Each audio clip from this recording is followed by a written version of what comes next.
Ladies and gentlemen, it's not a bird, it's not a plane, it's not a hologram. He's here in the flesh, the Reverend Stuart Campbell, Wings Over Scotland.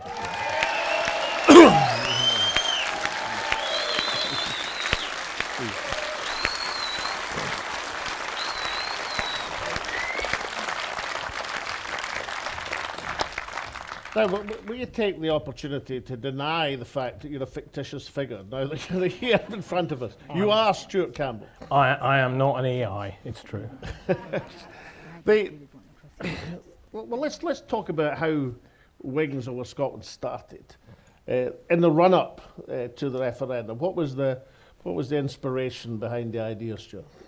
Well, I mean, after 2011, when it became obvious that there was going to be an independence referendum, I'm somebody who's believed in independence all my life since I was a wee boy, and I had to think, well, how am I going to contribute? How am I going to do anything? I can't go knocking people's doors in Bath, and not many votes to be won there. So I thought, well, I can write some stuff, and I started off by writing a couple of pieces for a blog that existed at the time called Better Nation. And that didn't go terribly well. They didn't appreciate my style. My light-hearted jokes at the expense of the Welsh language was the first issue. Sweary words? No sweary words at that time. I grew into that as time passed. So it became obvious that I was going to have to do my own website, and it just started off as a little sort of digest of what had happened. And then it just very rapidly grew arms and legs and became the monstrous behemoth that it is today. You're, at that time, certainly, probably most famous for the production of the Wee Blue Book. Now, what was the aim behind that? I mean, did you just think the referendum white paper was a lot of shite, or what? I mean, did you look at the official publications and said something has to be done? Well, I mean, who even had time to read that? Like, there was like 700 pages of it. Well, I didn't read it for a start. I mean, God help us. No, I mean, it was very, very obvious from the start that you're not going to win anybody round with a website, because the people who aren't already on your side, they're not going to come and read your website. You're the enemy. I wasn't going reading unionist websites being ready to be persuaded. So it was very obvious to me from very early on that we were going to have to make the book, or something like the book, that we were going to have to get something physical, put something on paper and get it through people's doors. So again, from fairly early on, Wings became a vehicle to build a big enough audience that we would be able to do something like the Blue Book. Because I knew that had a chance of persuading people in a way that a website just never could. So when your production run got to 300,000, did you think to yourself, I should have charged 50p a copy, or whatever? I mean, it was roughly that sort of number ago. Yeah, well, there was I think we printed about 250,000. Mm-hmm. But we also made it available for anyone to do their own print runs, and there were about 50,000. Well, some of the bootleggers are in this audience, probably. Indeed, I would imagine so. People did all kinds of things with it. People printed it out on A4 and stapled it together and left it in bus shelters and things, and things at little stands at the side of the road. It was absolutely incredible. But yeah, I mean, obviously you couldn't charge for it. I wish that we'd had more money. I wish we could have printed another 500,000. I think if we had, we might have won. So the launch date of this was late July 2014? I think the digital version went out in the start of August, and we started putting them through people's doors at the start of September.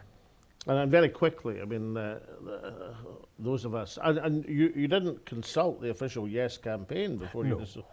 Was there a reason for that, Stuart? There was a reason for that. I'm not sure we should go into it here. We weren't going to get any support from the official Yes Scotland campaign. We all, I think, know. Was some of that campaign less enthusiastic than I was about your publication? Some remarkably, yes. Yeah, I mean, You didn't do us any favours, Al. This guy here gave an interview to a unionist paper, said you shouldn't trust a fake reverend. Well, listen. Was that an unreasonable thing to say? I mean, a church-going Presbyterian such as myself, I have to stand up for those who've actually done a divinity degree. Anyone can be a reverend, Alec. But the publication itself, I mean, you know, anybody who was campaigning for Yes quickly became aware that people were waving wee blue books at you. So I mean, you felt, as I did, I mean, I felt it was one of the key things that impacted on the Yes momentum in August of 2014. I think that was the Commonwealth Games, probably sorry Bernard, the BBC debate at the end of August was probably the third. Maybe the switch or the health service emerging as a key social and economic issue in the campaign. But these combined together to give Yes momentum.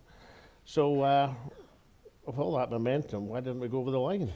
You should have printed 400,000. Well, we should, yeah. People should have given us more money. The SNP should have printed some.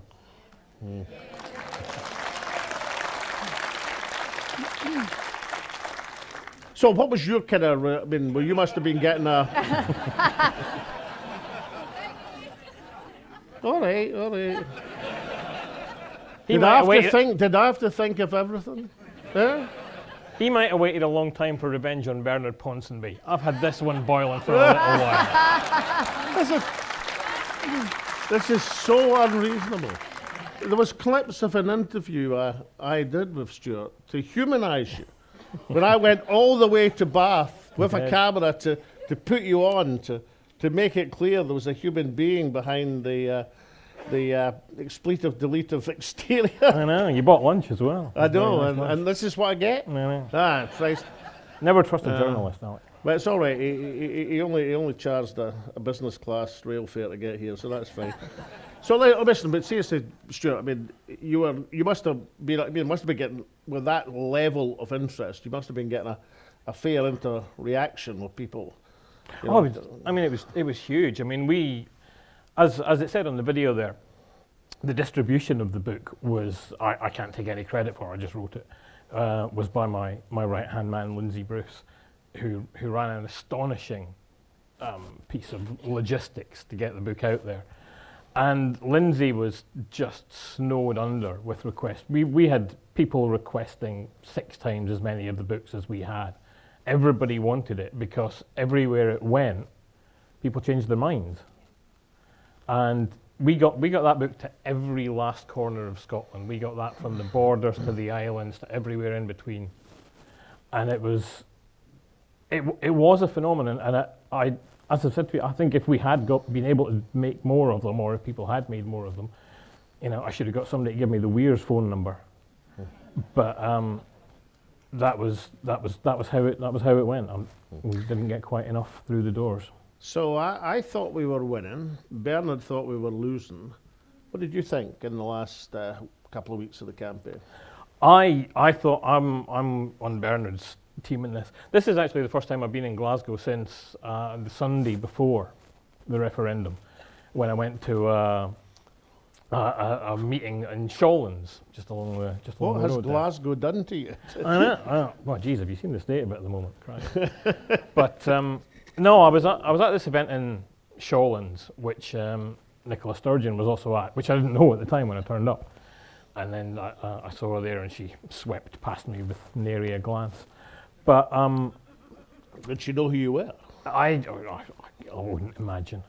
But no, at that event, everybody was very, very excited. This is 3 or 4 days before the thing, and everybody is telling me we're going to get 60%, we're going to get 55%, we're going to win, we're absolutely winning this. And I was very skeptical because I was convinced that we had to go into the ballot stations, the polling stations, with 55%. Because a big decision like this, you always get some people who lose their nerve at the last minute. It's a lot of people, a lot of change. I thought we had to go in with a convincing lead. And apart from that one poll that just had us a nose in front, we just didn't have that. And I thought It was about 48-52 coming up today, and I thought, no, we had to be 55-45. I got interviewed by Paul Hutchin when he was still on the Sunday Herald. God bless him. I know.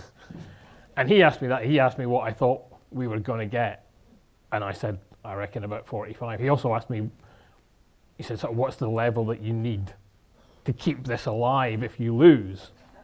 And I also said 45%. Yeah, I remember. And that's about where I thought we were. That's why I called you a fake reverend. I remember now. That was now. Listen, aftermath of the referendum. Two things. One, that your first passage in the wee blue book talks about the importance of counterbalancing the mainstream media. I think you refer to. I think it was at 37. Daily or newspapers, national newspapers, and therefore the wee blue book is necessary. I mean, is it actually possible for a publication, even one that's prints 400,000-500,000, to counteract that weight of opinion? Well, I mean, clearly no, because we lost. I mean, I think it is still, even to this day, understated just what a massive job we had, just how up against it we were.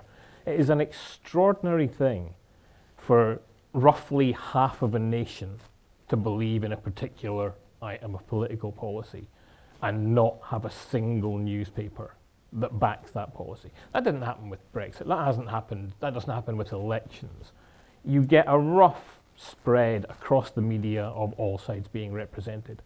And in the Indie Ref, it was 37 newspapers, one national broadcaster and one commercial broadcaster against basically me. And I'm just some idiot. I'm just some idiot with a blog who doesn't even live in Scotland. I don't know if you've heard. And in terms of media, we had the politicians, obviously. We had the government at the time, which is a very useful tool to have on your side. But in terms of media, it really was me against everyone else. And I'm only one guy. And it's not enough. We needed other media of some kind on our side. You're thinking about the period since the referendum. I mean, one of the things that attracted many people to Wings as a site was your debunking of the unionist media. And I would say superbly done, and particularly the exact analysis of where stories were coming from and the genesis and that. But you've moved somewhat. Right, we could applaud that, because that's absolutely right. You've moved, I would say it'd be fair to say, over the last decade to debunking the SNP government a fair amount. Do you think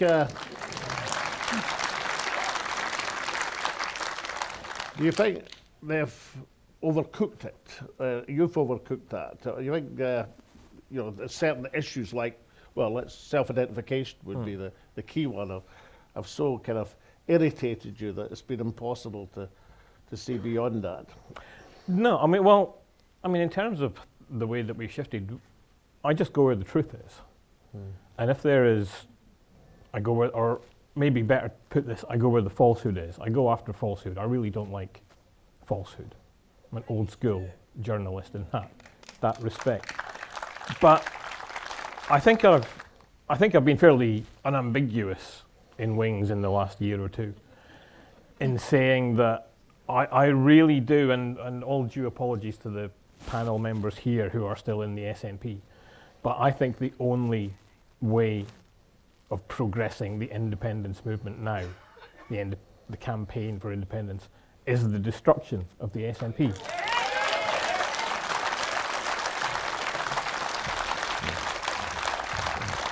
And therefore... I should say, don't worry, they're not walking out. That's the next panel. I was wondering myself. It's a bit dark. I can't tell who that is. But so no. To answer your question, I really believe that is what we have to do, and therefore that is what Wings is, in essence, dedicated to at the moment. But I mean, if a party can go in one direction, in your view, and in my view for that matter, but in the wrong direction, surely it's capable of swinging back again, is it not? I mean, in theory it is. I think you're losing the crowd here, Alex. Well, no, Bernard said you've got to play the devil's advocate. I'm sitting beside him, so I'm playing the devil's advocate. Answer the bloody question. I think in theory you can, but I don't think it's possible to overstate the degree of damage that has been done to the SNP in the last 10 years, and particularly by Nicola Sturgeon. Not just in terms of making it unpopular, not just in terms of pursuing dreadful, awful policies like the gender ones you mentioned, but in hollowing out the party. She drove out everybody who she regarded as a threat to her, which means there's hardly anyone competent left in the party, certainly not anybody who has any hope of becoming the leader of it. So you can interpret destruction in one of two ways. You can either interpret that as meaning obliterating the party from the Scottish electoral map so that a new party can come in and take over the independence movement, or you can phrase it slightly more loosely as saying destroying it as it is now and essentially building a whole new SNP from within the SNP. But I think Nicola Sturgeon consciously and deliberately damaged the party's internal structures so badly. It is not accountable to its members anymore. Its members have no say. There was one attempt to elect the good guys onto the NEC, and who were then just driven out again by Sturgeon and Morrell.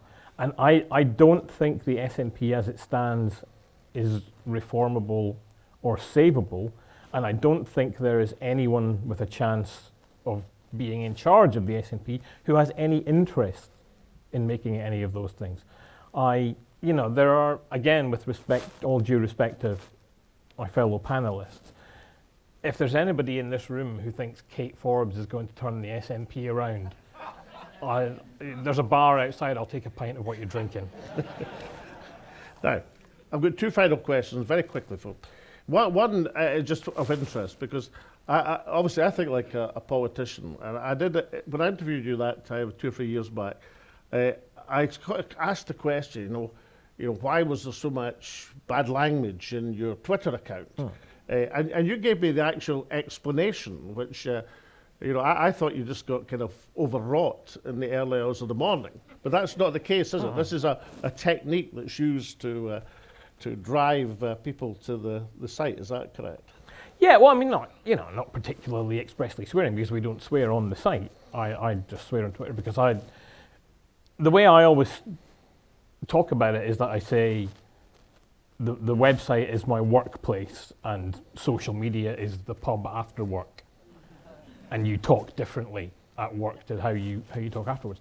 But what I said to you, I think, in the interview was that when the mainstream press tries to create scandal around you, that doesn't hurt you at all, because people go, oh, that seems outrageous. And then they will either go and look at your site in order to be outraged, because people like to be outraged, really, or they will think, this doesn't sound plausible, I'm going to see if that's what he really said. And either way, you're driving traffic to the website. The reason I swear on Twitter is because I swear a lot. It's as simple as that. And I tone it down for the website. But now, lastly, finally, some of your rivals, some of your much smaller online internet site rivals are suggesting that you no longer believe in Scottish independence. You want to take the opportunity to reassure this audience? I mean, I'd be in the wrong room if that was true, for a start. I'm not going to get out alive. But no, of course I do. I've believed in independence since I was a wee boy. My dad used to work for Billy Wolfe, the then leader of the SNP. Not for the SNP, and he had a sort of a daytime company, exactly, Chieftain Forge, made forest machinery and claymores, weirdly. And no, I will never stop believing that countries should choose their own governments. For me, the only actual question that was being asked in the independence referendum was, do you believe Scotland is a country? Because if you don't believe Scotland is a country, fine, vote no, let London run everything. If you do believe Scotland is a country, countries choose their own governments. That's just what they do. For good or ill. Sometimes you choose bad governments, sometimes you choose good governments, but you choose your own governments. And I cannot imagine any circumstances under which I would stop believing that countries should choose their own governments. And there are certainly no circumstances in which I'll ever stop believing that Scotland is a country. Ladies and gentlemen, the Reverend Stuart, the very Reverend Stuart Campbell.